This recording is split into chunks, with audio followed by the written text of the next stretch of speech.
क्या था पूरा वाकया और किन परिस्थितियों में और कैसे वंदे मातरम के 2 पैराग्राफ को तो एक्सेप्ट किया गया, लेकिन बाकी के 4 पैराग्राफ को नहीं एक्सेप्ट किया गया, उसको अलग कर दिया गया।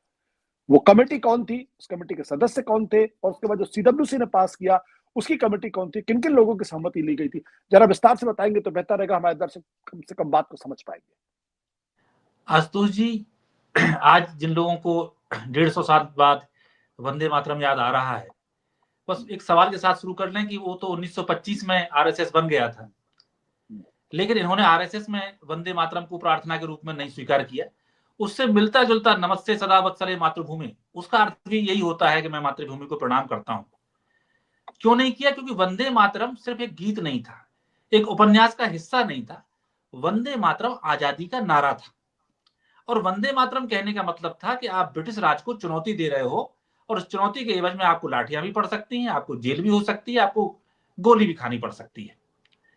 और मैं अभी सरदार पटेल और गांधी जी के पत्राचार पढ़ रहा था, तो 1921 में गांधी जी जो पत्र लिखा करते थे सरदार पटेल को और अन्य लोगों को, जैसे हम लिखते थे, मैं लिखूंगा आशुतोष जी को नमस्कार, तो ऐसे ही गांधी जी लिखते थे मोहनदास के वंदे मातरम, मोहनदास का वंदे मातरम, जब वो बापू उस तरह से।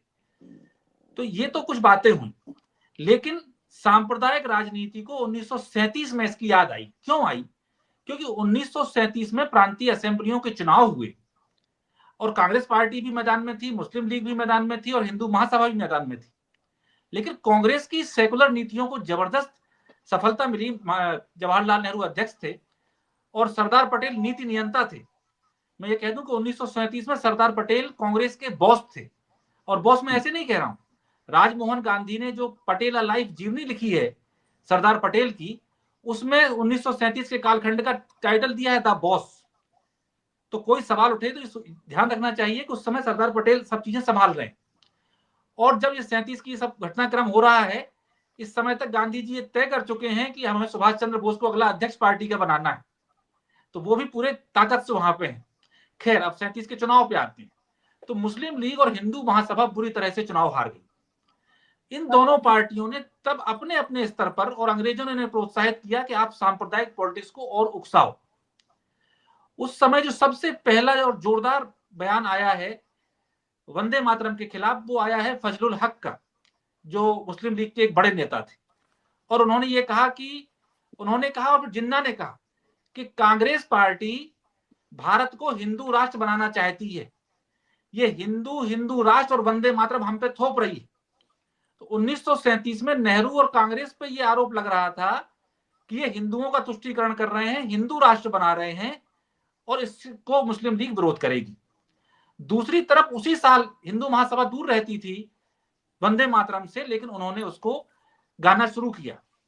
तो एक मैं देख रहा था, एक पत्र आया नेहरू जी के पास आसाम से, मार्च 1937 में।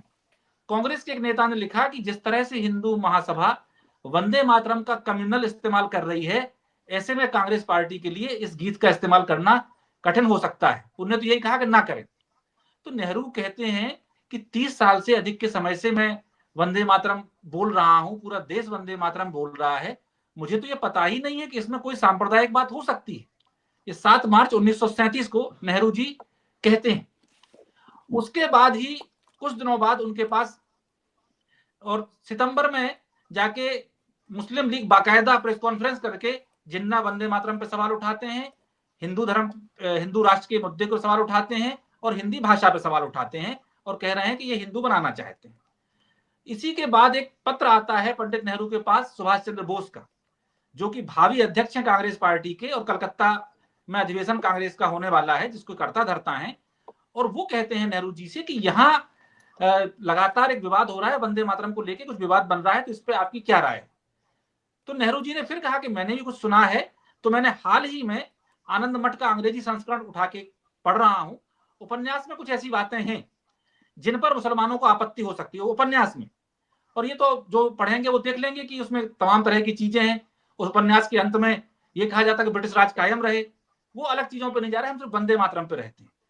तो नेहरू जी कहते हैं कि लेकिन इस बारे में मैं कोई राय नहीं बता सकता, मैं कलकत्ता आ रहा हूं, तो वहां मैं गुरुदेव रविन्द्रनाथ टैगोर से इस बारे में पूछूंगा। उन्होंने बिल्कुल ठीक बात कही, क्योंकि गुरुदेव रविन्द्रनाथ टैगोर ही वो व्यक्ति थे जिन्होंने 1896 में पहली बार कांग्रेस के अधिवेशन में गाया था।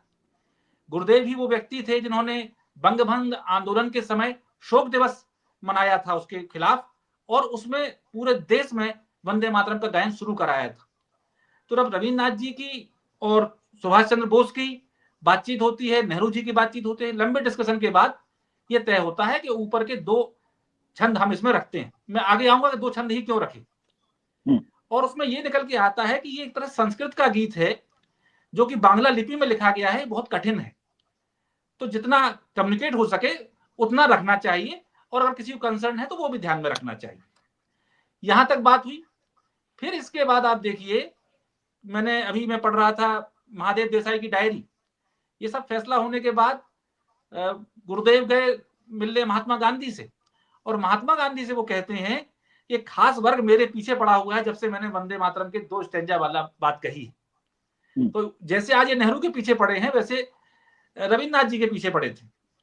और उसके बाद नवंबर में महात्मा गांधी एक पत्र लिखते हैं जवाहरलाल नेहरू को कि ये हमने तय कर लिया है, राष्ट्रगीत मान लिया है, लेकिन अभी भी इस पर कुछ चीजें बंगाल में चल रही हैं, लेकिन सुभाष ने मुझसे कहा है कि वो पूरे मामले को नियंत्रण में कर लेंगी। तो अब आप समझिए कि जिस समय 29 अक्टूबर को यह फैसला हो रहा है 1937 में, उस समय संगठन के बहुत सरदार पटेल हैं, भावी अध्यक्ष सुभाष चंद्र बोस हैं, वर्तमान अध्यक्ष नेहरू जी हैं, रविन्द्रनाथ टैगोर वहां मौजूद हैं जो इसको लॉन्च करने वाले हैं, पूरे देश में ले जाने वाले हैं। तो इन सब के बीच में भाजपा को या मोदी जी को सिर्फ नेहरू जी दिखाई देते हैं कि हमें इनसे कहना है, अगर आपको आपत्ति तो आप सरदार का नाम भी लो, आप सुभाष चंद्र बोस का नाम भी लो, और जाइए बंगाल में चुनाव लड़िए सुभाष चंद्र बोस का नाम लेके, और टैगोर साहब के बारे में भला बुरा कह के जरा चुनाव लड़के देख लीजिए। तो आपको सिर्फ एक कांग्रेस पे अटैक करने के लिए। अच्छा, अब मैं उस पर आता हूं 2 छंदों की बात पे क्यों है। ये मैंने अपनी किताब में भी नेहरू मिथक सत्य में विस्तार से लिखा कि सिर्फ 2 बंद अकेले वंदे मातरम के नहीं लिए गए, जनगण मन भी लंबा गीत है, उसके भी सिर्फ 2 बंद शुरू के राष्ट्रगान के रूप में लिए गए, और वो इसलिए लिए गए हैं कि राष्ट्रगान, राष्ट्रगीत बहुत लंबे लंबे समय तक नहीं गाए जाते, ये बहुत ही सिंबॉलिक होते हैं, राष्ट्र को प्रतिनिधित्व करते हैं। तो इनका ये होता है कम समय के लिए हो, पूरी दुनिया में राष्ट्रगान, राष्ट्रगीत की लंबाई छोटी ही होती है। और आगे जाएं, जो बात भाजपा वाले नहीं समझ पा रहे हैं, राष्ट्रगान तो कई बार गाया भी नहीं जाता है। आप देखें ओलंपिक में अगर हमारा कोई खिलाड़ी गोल्ड मेडल जीतता है तो वहां राष्ट्र धुन बजती है, राष्ट्रगान गाया नहीं जाता, उसमें राष्ट्र धुन का महत्व है।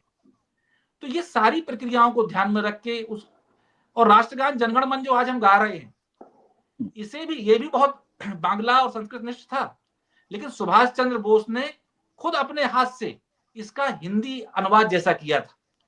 और ये जो धुन आज बजती है हिंदुस्तान में जनगण मन की, ये धुन सुभाष चंद्र बोस और कैप्टन राम सिंह ने आजाद हिंद फौज के लिए बनाई थी, और वहां से हमारा राष्ट्रगान आया है। तो जिन लोगों को ना इतिहास का कोई ज्ञान है, ना परंपरा का कोई ज्ञान है, और सच कहूं तो जिन्हें राष्ट्रगीत और राष्ट्रगान के प्रति हृदय से कोई सम्मान भी नहीं है। आज प्रियंका जी ने जो बात कही कि आप एक सेशन रख लीजिए अलग से नेहरू जी पर, भाई आप 150 साल की वर्षगांठ मना रहे हैं, आपको जो अच्छी बातें हैं वो सब करते रहिए, लेकिन आपने सिर्फ देश की वर्तमान समस्याओं से लोगों का ध्यान भटकाने के लिए नेहरू जी को पंचिंग बैग बना के पंच मारने के लिए सारा नाटक आपने रचा। लेकिन देश के सामने सब चीजें ज्यों ज्यों आप कंकड़ मारते हो खुल के सामने आती जा रही हैं। मोटा मोटी